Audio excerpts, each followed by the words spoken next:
Hi, this is Pilgramo and welcome back to my channel. Sarap-sarap ngayon, mahangin, Holy Tuesday, taas ang araw pero siguro gusto rin ng Diyos na maginhawaan tayo. Kasi hindi nyo ba napapansin sa Pilipinas, pag Holy Week talagang ang init-init. Parang ramdam mo ng Holy Week because na hihirapan ka sa init, pinagpapawisan ka. This week also, we are on enhanced community quarantine in Metro Manila, in Laguna, Cavite, Rizal, and Bulacan. This back to ECQ thing is quite challenging to a lot of people, especially people who are going to work, especially people who are working in industries wherein they are not allowed to work because of the ECQ. It's really quite challenging, and in the spirit of Holy Week, I would like to focus this vlog on reflecting upon what is happening right now. I want to reflect on the challenges that we face in our life and the Holy Week as an opportunity to reflect and see where we can thrive and to see how we can accept it with our hearts and trust in God. I'm wearing a shirt na ang tagal kong hindi nasuot kasi taba-taba ko dati. Ngayon parang nasuot na siya. So pumayat na ako. Walk by faith. Okay. And not by sight. Okay. So I wanted to focus on that. I used to write in, I don't know if you're familiar, but I used to write in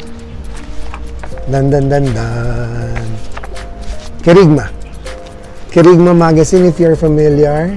These are old issues already. Now they are in glossy na yata. Ito dati ano pa to eh. Parang paper. So, tuwan-tuwa ako dito kasi talagang sa staff writer, nandun ako. So, andito ako sa staff writer.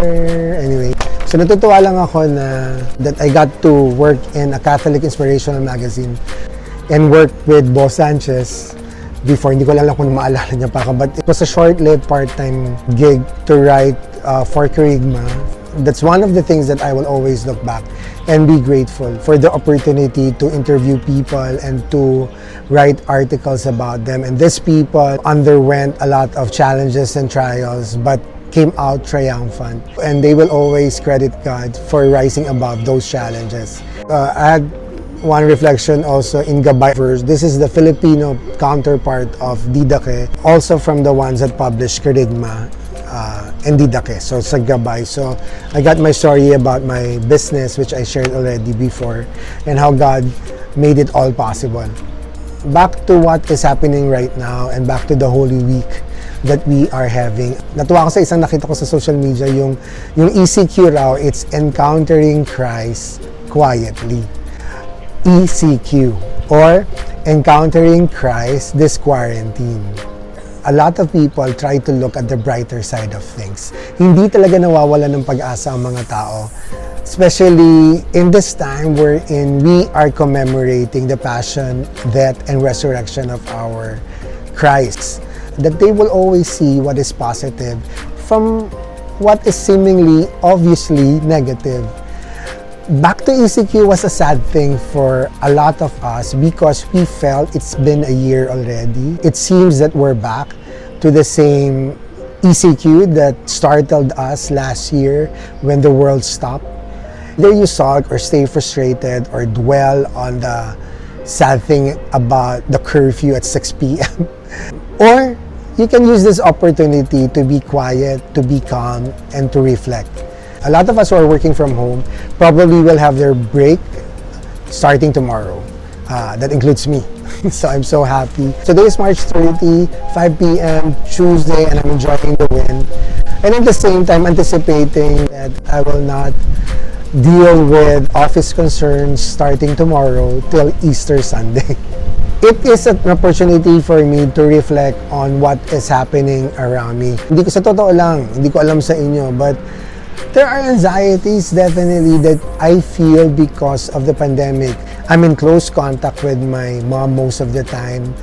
So I fear that every time I go out to go to the grocery, because it's needed, I might bring the virus at home, and there's that anxiety also that I might contact it. And for us who have not experienced COVID, there is this fear because of what we see on television, because of what we know also from our friends who have lost loved ones because of this virus. So, isa yun sa mga dinideal natin ngayon na nasa bahay tayo, and especially nasa ECQ tayo. When I look back on what I have written here, I remember people who overcame a lot of challenges. I myself am wondering if I would survive those challenges. And this is our big challenge now that we commonly face. Ang magandang reflection kasi na naisip ko, all of us are in this together. Cliche as it may sound, because all of us are encountering this. And that is the reason why we have to practice the minimum health protocols. Every time we go out for essential things, we have to consider the fact that we have to be careful. Sabi nga ng doktor na kaibigan ko, consider everyone as asymptomatic so that you will be careful. And consider yourself also as asymptomatic so that you will not just go out every time you want to.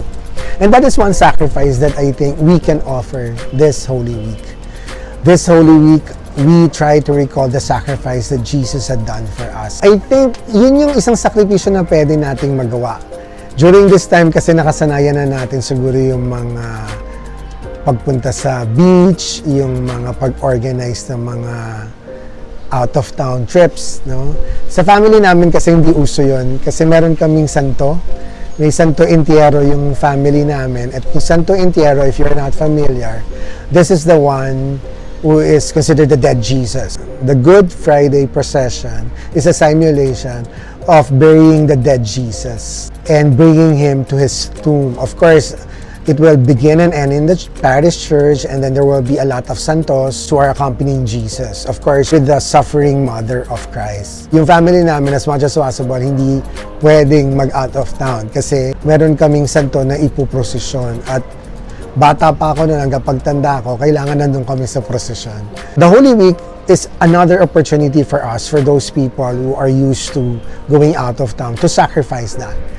Because of the ECQ and there is limitation in traveling, especially in the NCR plus bubble, we have to take this opportunity to have a meaningful Holy Week, devoid of the fun in the beaches or in other out-of-town trips.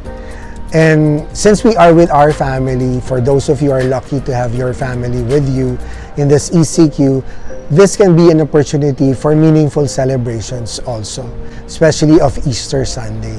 Be in communion with them in terms of attending online masses, online celebration, and of course, attending the Easter Sunday Mass.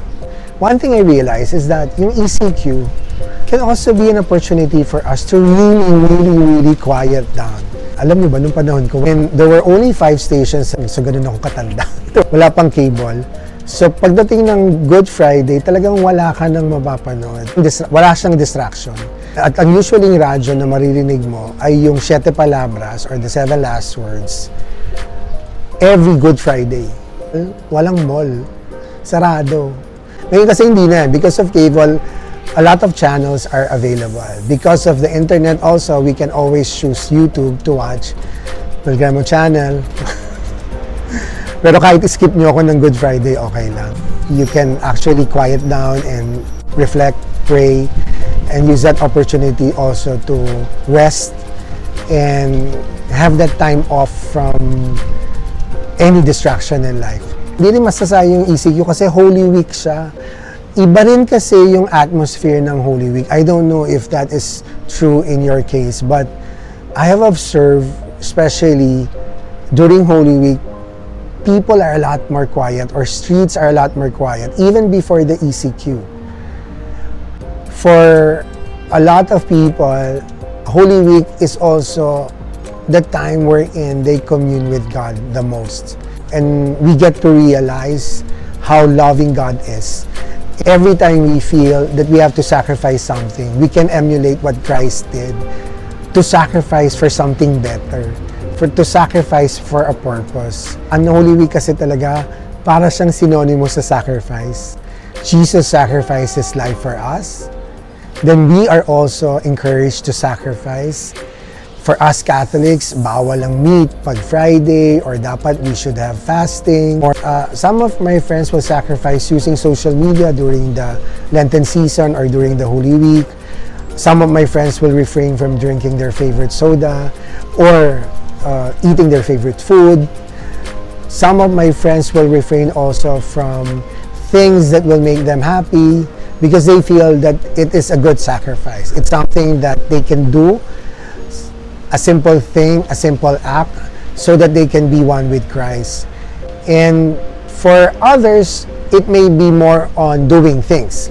They will post biblical passages on Twitter or on their social media account. They will fill their Instagram posts with quotations that will inspire faith or that will honor Christ. They will do corporal works of mercy.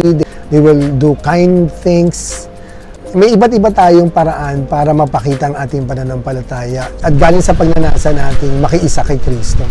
Holy Week is also an opportunity to be serious, diba? I mean, serious in the sense that you are contemplating on the decisions that you will make in the future, contemplating on the purpose of your life, that you are also trying to find significance. In-encourage ka talaga na mag-reflect. Alam nyo, kung laki kayong Catholic school, katulad ko, palagi tayong may retreats, may recollection noon. And sa mga retreats and recollections, we are given questionnaires for us to answer because these questionnaires will lead us to reflect on our life. Dati nga, nung bata kami, naku, bawal tumawa pag Good Friday. But of course, now we know already that the solemnity of Good Friday will definitely come from our hearts. Christ, Jesus, bro, Kuya Jess, however you call God, however you call the Lord, however you call Jesus, I think what matters most is that you create that relationship with Him. It's like any relationship, you have to spend time with God also. Tayo nga, di ba, if we want to be close to someone, we try to spend as much time as we can. Because in that way, we know that we can know the person better and they will know us more. And just like with Jesus, that's the same also. We try to know God more through the readings that we do, through the Bible, through the homilies of priests, the inspirational books, or just being in silence, trying to wait for God's inspiration to you. To pray for each other, especially now that we know a lot of people are suffering because of the pandemic. When we pray, we just do not pray for ourselves. We just do not pray for what we want or what we are trying to ask God for, but we are also offering our prayers for others. People that you know na kailangan ng dasal, we can pray for them in this particular period. This ECQ is a good time to actually be still at home and pray for other people. Whether we will spend it as relaxing as possible, having the sleep or the siesta that we have been missing because we have been working for the past weeks. This is also a good time to make up for prayer time. Na baka minsan yung prayer natin is napakabilis na minsan. This is a good time to meditate, to center ourselves and to thank God for carrying you through the many problems in the past. Like ngayon, alam mo yung gantong kahangin sa amin at yung gantong panahon, talagang minsan nandito lang ako sa porch, nakaupo ako doon. And just looking at the trees and feeling the wind, it makes me feel calm, and at the same time, yung thoughts ko, minsan going back to my life before or going forward to the life that I want, I just let time pass by. I get certain insights. When it is something that is inspiring and good, I know that it is from God. That is how He inspires us sometimes. He enters our thoughts. That is a good way also to take advantage of the ECQ that we have right now. Safe ka na, nakakapag-relax ka pa, and at the same time, yung relaxation mo, na-elevate mo into meditation. Lahat naman ng religious groups, not only us Catholics, will always recommend meditation as part of praying to God and at the same time, doing something good for yourself, for your mind, and for your body. Pag nag-i-interview ako noon sa Kerigma, Ang mga pinungugutan nila ng lakas, talaga yung pag nahihirapan na sila, ay yung paniniwala na kasama nila ang Diyos sa pagsubok na ito. I had one that I interviewed, he was able to finish school even though they have no electricity at home when he was a kid until high school. As in, nag-aaral siya sa ilalim ng poste.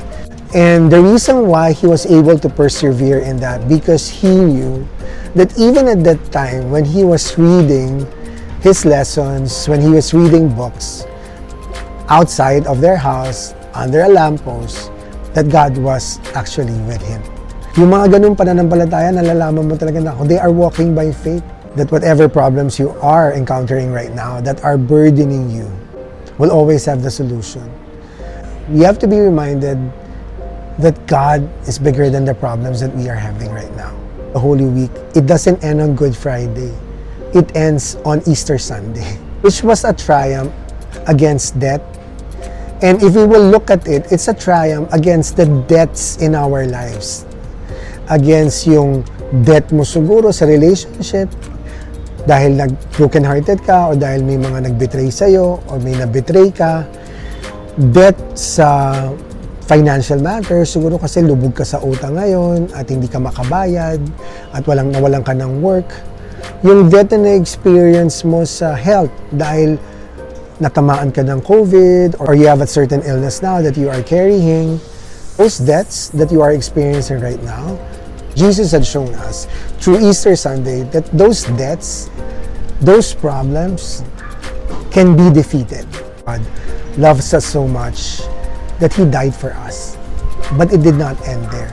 He showed us that anything can be defeated because He was able to defeat death by resurrecting.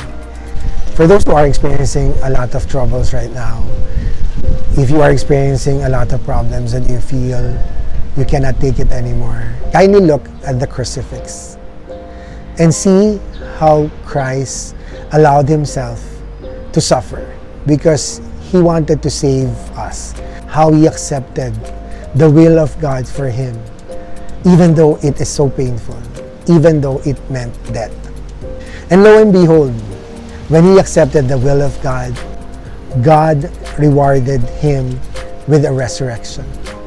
Jesus rising from the dead showed us that whatever it is that is burdening you right now can be erased. Trust in Him, and yes, walk by faith. Discover something nice sa buhay, something nice sa Pinas. Happy Easter na rin sa inyo. Like and subscribe Programa channel and click the notification bell. God bless you.